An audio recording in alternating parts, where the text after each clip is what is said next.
नमस्कार, मैं हूं शत्रुघ्न कुमार दास और आप देख रहे हैं सीख लो गणित चैनल। आज हम इस वीडियो में आपको बताएंगे संवेग संरक्षण का सिद्धांत, जिसमें दो पिंडों के बीच अगर टक्कर होती है, दो पिंड, कोई भी दो पिंड के बीच जो टक्कर होती है, तो टक्कर से पहले का संवेग और टक्कर के बाद के संवेग का जो योग होता है वह बराबर होता है। मतलब टक्कर से पहले का संवेग का योग और टक्कर के बाद जो संवेग हो रहा है उसका योग दोनों बराबर होता है।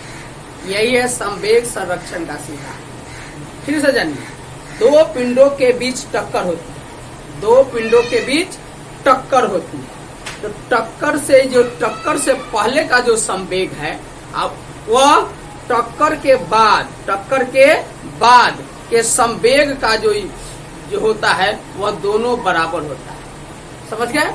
उससे पहले आपको जानना पड़ेगा संवेग क्या है। तो देखिए, संवेग होता है संवेग। क्या है संवेग? संवेग होता है कोई भी पिंड हो, संवेग हो, कोई भी पिंड हो तो उसका तो कुछ न कुछ द्रव्यमान होगा। तो मान लीजिए उसका द्रव्यमान यह है द्रव्यमान, ठीक है, और वह अगर गतिशील है तो उसका कोई वेग होगा, तो उसके वेग से अगर गुना कर दिया जाए द्रव्यमान में तो वह उसका संवेग हो जाता है। मतलब समझ गए, संवेग का सूत्र ही होता है कि द्रव्यमान गुने वेग। तो संवेग का मतलब हो गया द्रव्यमान गुने वेग। संवेग को हम P से लेते हैं, द्रव्यमान को M से और गुने वेग को क्या से V से लेता है। तो P बराबर हो गया mv। तो याद रखना यही है कि द्रव्यमान जो है और वेग है, किसी पिंड का द्रव्यमान उसके वेग से अगर गुना कर दिया जाए तो उस पिंड का संवेग हो जाता है। तो ठीक है, मतलब आप समझ गए होंगे। चलिए अब हम लोग क्या करते हैं, संवेग संरक्षण का सिद्धांत पढ़ते हैं। क्या पढ़ेंगे? संवेग संरक्षण का सिद्धांत। संवेग संरक्षण का सिद्धांत या नियम, ठीक है, संवेग संरक्षण का सिद्धांत या नियम।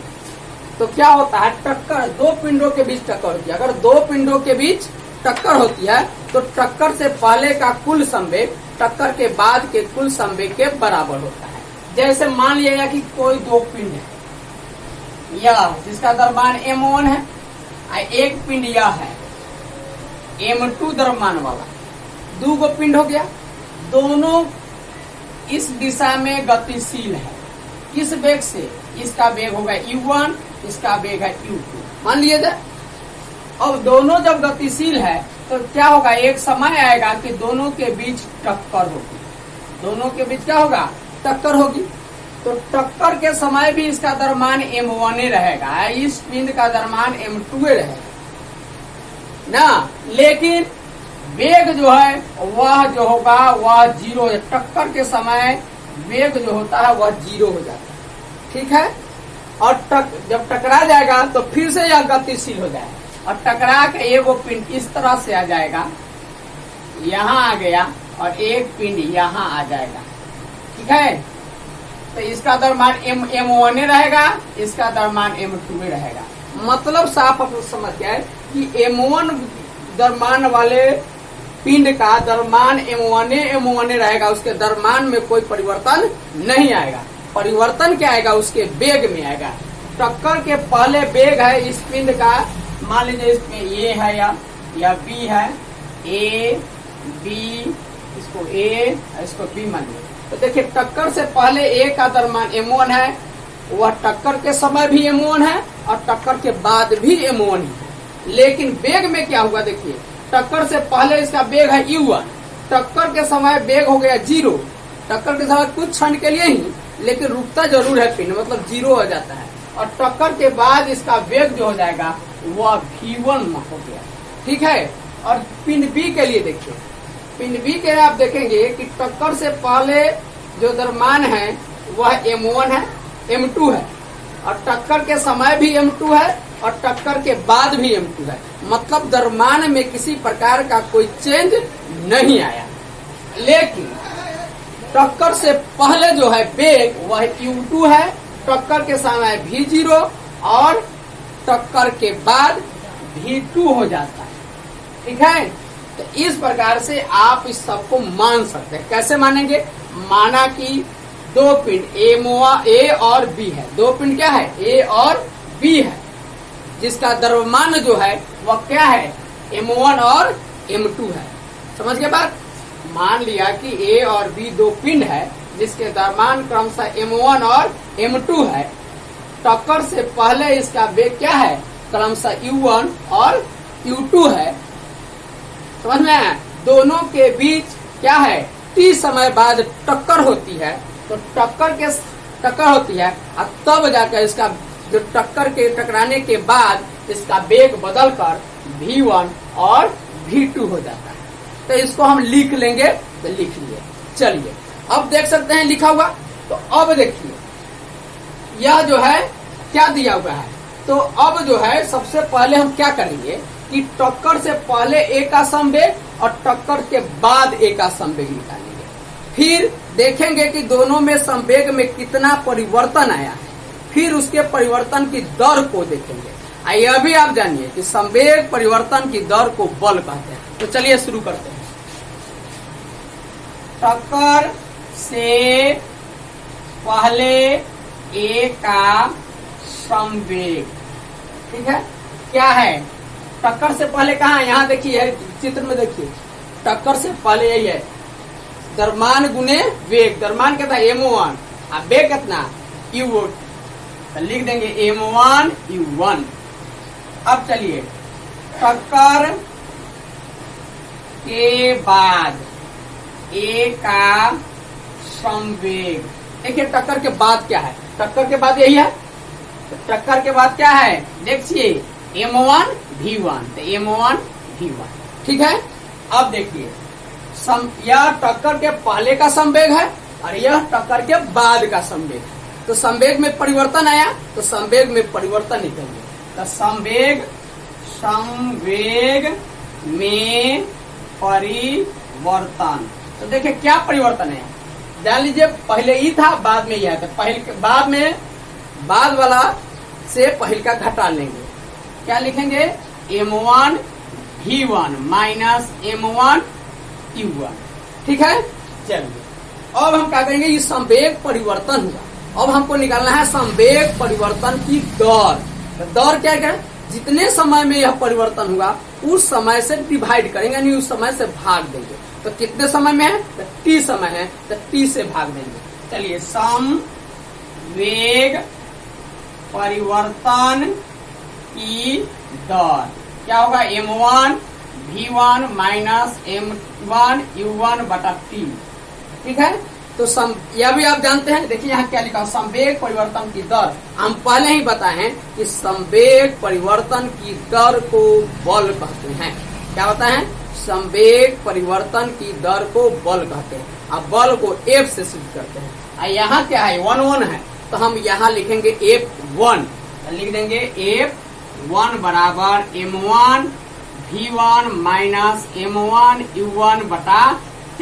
समीकरण ये एक हो गया। इसको आप स्क्रीनशॉट ले सकते हैं।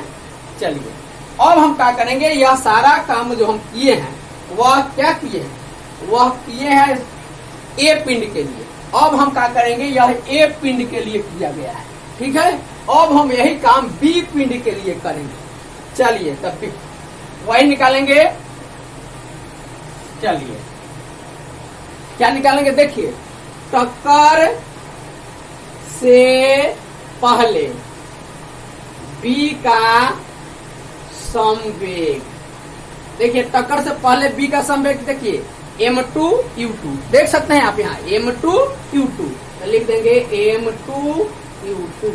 अब देखिए टक्कर से पहले हो गया, अब टक्कर के बाद।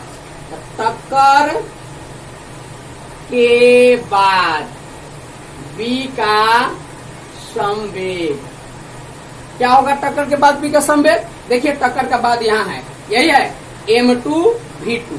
तो m2 v2, यही हो गया। अब हम करेंगे क्या, संवेग में परिवर्तन निकालेंगे। तो लिख देंगे संवेग में परिवर्तन। देखिए संवेग में परिवर्तन क्या है, देखिए पहले ही था अब बाद में ही था, तो बाद वाला पहले से घट जाएगा। तो क्या लिखेंगे, m2 v2 minus m2 u2। ठीक है, अब चलिए, अब हमको क्या निकालना है, ये संवेग में परिवर्तन निकल गया। अब हम संवेग में परिवर्तन की दर को निकालेंगे। तो दर निकाल के फिर देखिए कथी से भाग देना है, जितना समय में यह चेंज आया। तो कितना समय में चेंज आया, यह चेंज आया है t समय में, तो t से डिवाइड करेंगे। तो चलिए संवेग परिवर्तन की दर क्या होगा, m2 v2 minus m2 u2 बटा t। अब संवेग परिवर्तन की दर को एक बार और बता देते हैं कि बल कहते हैं, और बल को F से सूचित करते हैं। यहाँ देखिए 2 लगा हुआ है, तो हम लिखाएंगे F2 यानी दूसरा बल के हिसाब से। m2 v2 minus m2 u2 अब बटा t। तो यह हो गया आपका समीकरण 2। ठीक है, अब देखिए यहाँ, अब हमको देखना यह है कि पहले स्थिति में मैंने पहला F1 जो है यह आ गया, F2 यह आ गया, समझ में आया। तो कहे के मतलब यह है कि आप न्यूटन के तृतीय गति में पढ़े होंगे कि क्रिया प्रतिक्रिया के बराबर और विपरीत दिशा में होता है। तो समझ लीजिए यह आपका हो गया F1 क्रिया, F2 हो गया प्रतिक्रिया। तो F1 बराबर F2 होगा, लेकिन विपरीत दिशा में है तो लिखाएगा F1 बराबर किस नियम से, न्यूटन के तृतीय गति नियम से। क्या लिखाएगा, F1 बराबर माइनस F2, क्योंकि बल तो बराबर है, परिणाम तो बराबर है, लेकिन दिशा विपरीत है। क्रिया प्रतिक्रिया के बराबर होती है लेकिन विपरीत दिशा में होती है, तो वह विपरीत दिशा चिन्ह बदल कर दर्शाया जाता है। तो यहाँ माइनस लगा देंगे। अब F1 का मान यहाँ से रखेंगे, देख लीजिए F1 का मान क्या दिया हुआ है, m1 v1 minus m1 u1 बटा t बराबर, यहाँ F2 का मान देखिए, माइनस है तो माइनस, F2 का मान समीकरण 2 से लीजिए, m2 v2 minus m2 u2 अब बटा t। ठीक है, F1 का मान यहाँ ले लिए और F2 का मान यहाँ से ले लिए। अब देखिए t से t क्या होगा, कट जाएगा, अब बच कर m1 v1 minus m1 u1। देखिए यहाँ देख के उतार लिए, और यहाँ देखिए यहाँ ध्यान देने की जरूरत है, यह माइनस हो जाएगा m1 plus minus minus m1 v m2 v2। आइए देखिए minus minus plus m2 u2 हो गया।